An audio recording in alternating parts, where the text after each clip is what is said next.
Hello everyone, welcome to your channel GK facts में। दोस्तों, आज की डेट है 25 अक्टूबर 2021 और जानेंगे 25 अक्टूबर 2021 से करंट अफेयर का इंपॉर्टेंट टॉपिक। दोस्तों, आज का करंट अफेयर का टॉपिक है चीन का नया शिक्षा कानून। जानेंगे आज के टॉपिक के बारे में। ठीक है दोस्तों, ये जो टॉपिक है आप सभी के एग्जाम पॉइंट से वेरी इंपॉर्टेंट है, खासकर उन स्टूडेंट्स के लिए जो किसी एग्जाम की तैयारी कर रहे हैं। ठीक है, और ये टॉपिक आपको जो है आपके इंटरव्यू में भी हेल्प करेगा। ठीक है, आप सबने इस वीडियो को पूरा वॉच करना है। इसका पीडीएफ का लिंक वो मैंने आपको डिस्क्रिप्शन बॉक्स में दे दिया है, वहाँ से आप लोग डाउनलोड कर सकते हैं। और जो न्यू स्टूडेंट्स हैं वो जीके फैक्ट्स की फैमिली को सब्सक्राइब एंड शेयर करना ना भूलें। चलिए अब क्लास को स्टार्ट करते हैं हमारे फर्स्ट पॉइंट से, जो हमारा टॉपिक है चीन का नया शिक्षा कानून। देखिए, इंपॉर्टेंट है क्योंकि शिक्षा के ऊपर बात आई है, सो जाहिर सी बात है कि इसको हमें बहुत ही डीपली एनालाइज करना पड़ेगा और आपने समझना पड़ेगा। ठीक है, चीन ने अपना नया शिक्षा कानून 23 अक्टूबर 2021 को मुख्य विषयों में होमवर्क और ऑफ साइट ट्यूटरिंग, इसका मतलब होता है ऑफ साइट ट्यूशन।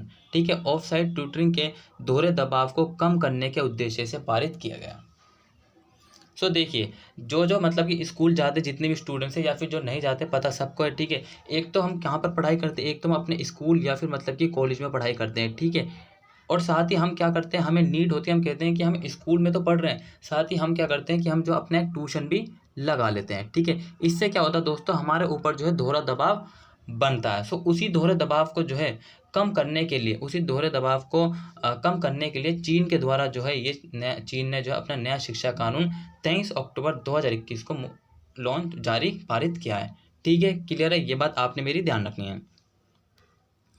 अब देखिए, चीन के बारे में से कुछ इंपॉर्टेंट पॉइंट जान लेते हैं। सबसे पहले, चीन की कैपिटल क्या है? बीजिंग। ठीक है, बीजिंग में क्या है? एससीओ का हेडक्वार्टर। ठीक है, एशिया की सबसे लंबी नदी यांगत्से नदी कह लीजिए, या फिर आप कह लीजिए क्या कहते हैं, चीन की सबसे लंबी नदी। ठीक है, एशिया की सबसे लंबी और जो है चीन की सबसे लंबी नदी कौन सी है? यांगत्से। ठीक है, कहाँ से निकलती है? ये निकलती है तिब्बत से। कहाँ से निकलती है? तिब्बत से इसका उद्गम होता है। और कितने किलोमीटर है इसकी लंबाई? मतलब कि 6300 किलोमीटर है। ठीक है, और उसके बाद ये जब यांगत्से रिवर है जो तिब्बत से निकलने के बाद चीन में प्रवेश करती है। ठीक है, चाइना की करेंसी क्या है? रेनमिनबी। चाइना के प्रेसिडेंट कौन है? Xi Jinping. आई होप आप सभी को इतने पॉइंट्सों का समझ में आया होगा जो भी मैंने आपको बताया। चाइना की कैपिटल बीजिंग, बीजिंग में एससीओ का हेडक्वार्टर है। एशिया और चाइना, मतलब कि चाइना एशिया में आता है। ठीक है, ये बात आप ध्यान रखना। एशिया की बोल लीजिए या फिर चाइना की बोल लीजिए, दोनों बात सेम ही है। एशिया की सबसे लंबी नदी यांगत्से नदी जो कि चाइना में स्थित है। ठीक है, 6300 किलोमीटर है, इसका उद्गम तिब्बत से होता है। उसके बाद ये कहाँ पर प्रवेश करती है? चाइना में प्रवेश करती है। और चाइना की करेंसी क्या है? रेनमिनबी है। और चाइना के प्रेसिडेंट्स कौन है? कौन है प्रेसिडेंट? Xi Jinping. और हाल ही में मैंने आपको एक और न्यूज़ बताई थी चाइना से रिलेटेड, हाइपरसोनिक मिसाइल बताई थी। जिस किसी ने वीडियो नहीं देखा देख लीजिए। ठीक है, हाइपरसोनिक इस टाइम पर बहुत ही ट्रेंड पे है। ठीक है, आपको पता चलते रहेगा उसके बारे में। ठीक है, ये बात आपने मेरी ध्यान रखनी, इतने पॉइंट्सों को आपने यहाँ से याद रखना है। अब चलिए नए शिक्षा कानून के बारे में बात कर लेते हैं जो कि चीन ने लॉन्च किया। नए शिक्षा कानून ने स्थानीय सरकार को ये सुनिश्चित करने के लिए जिम्मेदार बनाया कि वह बच्चों पर दोहरा दबाव कम हो। क्या करा, जो चाइना की सरकार है उसने कहा है कि जो भी मतलब कि लोकल गवर्नमेंट होती है, जो भी सरकार की लोकल गवर्नमेंट होती है, उनकी ये रिस्पॉन्सिबिलिटी बनती है कि बच्चों पर दोहरा दबाव कम हो।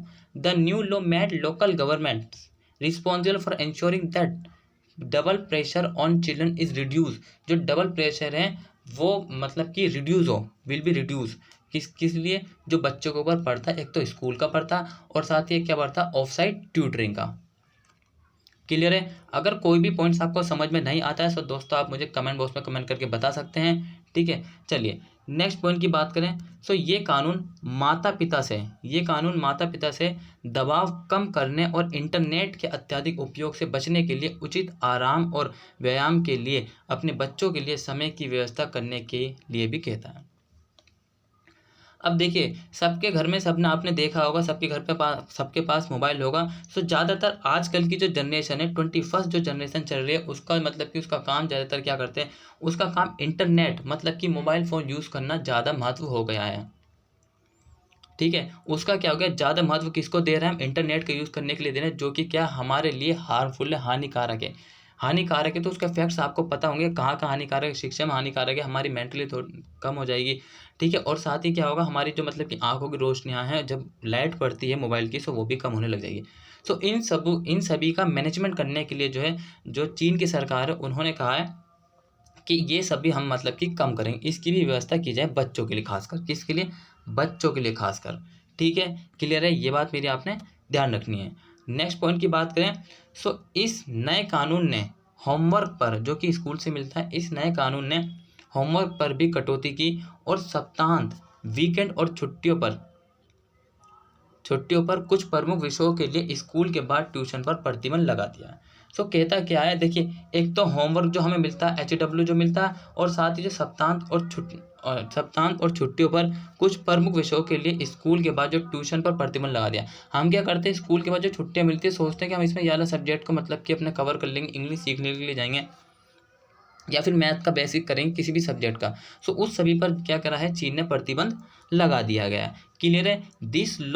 This new law also cut back on homework and band after school tuition. So after school tuition जो वो बैंड कर देगा फॉर सम मेजर सब्जेक्ट्स के लिए, किसके लिए? कुछ मुख्य सब्जेक्ट के लिए, ऑन वीकेंड्स एंड हॉलीडेज पर। ठीक है दोस्तों, क्लियर है, ये बात मेरी ध्यान रखना। नेक्स्ट पॉइंट की बात करें तो सरकार के अन्य कदम क्या हैं। जो चीन का नया शिक्षा कानून आया, उसके सरकार के अन्य कदम क्या है? हाल के महीनों में चीन के शिक्षा मंत्रालय ने नाबालिगों के लिए गेमिंग के घंटे सीमित कर दिए हैं। गेमिंग के घंटे क्या है, कभी क्या होता है, देखिए आजकल जो ट्रेंड पर चल रहा है वो कौन सा गेम चल रहा है? पबजी। आप सभी को पता होगा, पबजी जो है बहुत ही ज़्यादा ट्रेंडिंग पर है।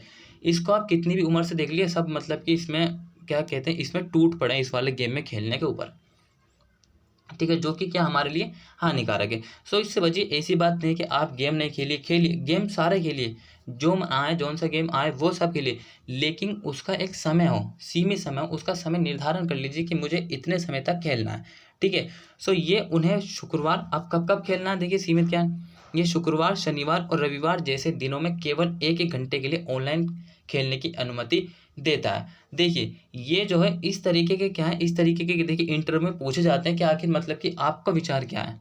अगर चीन ने ये कहा है कि आप सभी को शुक्रवार, शनिवार और रविवार जैसे दिनों में केवल 1 घंटे के लिए ऑनलाइन खेलने की अनुमति है, तो उसने जो है उन दिनों को क्यों नहीं दिया, या फिर उसने 1 घंटे क्यों चुना है? वो 2 भी चुन सकता था, या फिर वो मना भी कर सकता है। तो ये सब मतलब कि इंटरव्यू में इस सब के मतलब कह सकते हैं, ये सब जाल होता है इंटरव्यू में क्वेश्चन पूछने वालों के पास, ठीक है, वो जो आपसे पूछे जाते हैं, जिसके हम आपको प्रिपरेशन करा रहे हैं, ठीक है दोस्तों।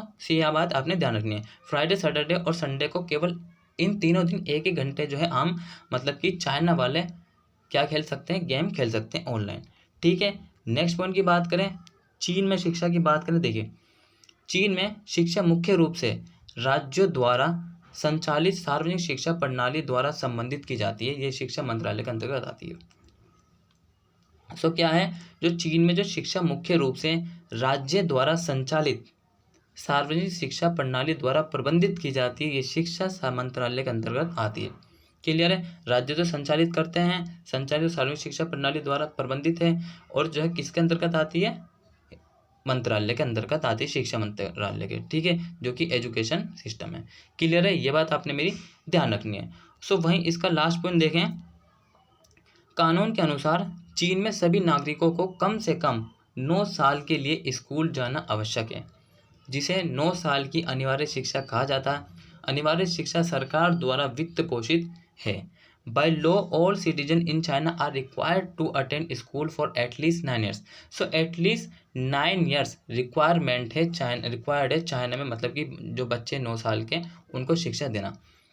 Non as a 9 years of compulsory education, देखिए कंपलसरी है, compulsory education is funded by the government. So China की गवर्नमेंट के द्वारा कहा जाता है कि 9 साल के बच्चों तक के लिए जो है शिक्षा कंपलसरी है, और साथ ही उस सभी का खर्चा जो है चाइना के द्वारा उठाया जाता है, ठीक है, चाइना उसको क्या करती है, प्रोत्साहन देती है। सो दोस्तों, आज का वीडियो आपको कैसा लगा, और साथ ही अपनी जो आपकी राय है चाइना की इस नीति के प्रति आप सबने इसको डेवलप करनी पड़ेगी। साथ ही आपने क्या करना है कि कमेंट बॉक्स में कमेंट करके बताना है कि आपका पॉइंट ऑफ व्यू क्या है, क्या चाइना को ऐसा करना चाहिए या फिर चाइना को ऐसा नहीं करना चाहिए। अगर ये दोनों पॉइंट्स अगर आपके पास मतलब कि इनको नहीं है, तो इसके बाद जो तीसरा पॉइंट्स आपका होगा उसमें आप क्या कहना चाहते हैं, सो कमेंट बॉक्स में कमेंट करके जरूर बताइए। इसी तरीके से बने रहिए जीके फैक्ट्स की फैमिली में। Till then take care, all the best, have a nice day, thank you for watching this video. All of you मिलते रहेंगे इसी तरीके से।